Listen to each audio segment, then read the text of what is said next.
देहिनोऽस्मिन् यथा देहे कौमारं यौवनं जरा तथा देहान्तरप्राप्तिः धीरस्तत्र न मुह्यते।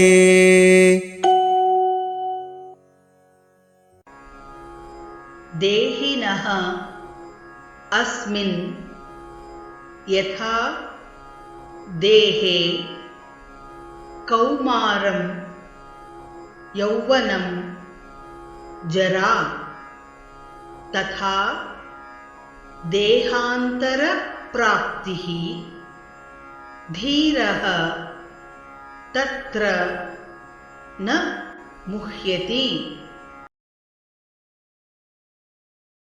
देहिनोऽस्मिन् यथा देहे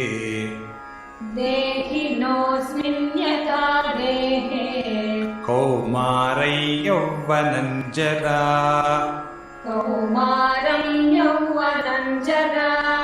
तथा देहान्तरः प्राप्तिः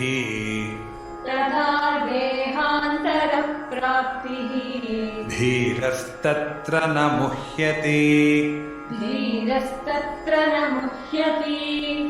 देहिनोऽस्मिन् यथा देहे कौमारं यौवनं जरा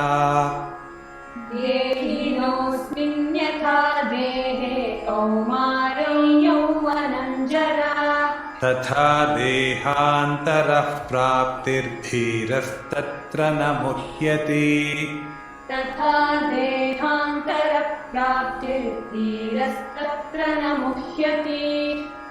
देहिनोऽस्मिन् यथा देहे कौमारं यौवनं जरा तथा देहान्तरः प्राप्तिर्धीरस्तत्र न मुह्यते।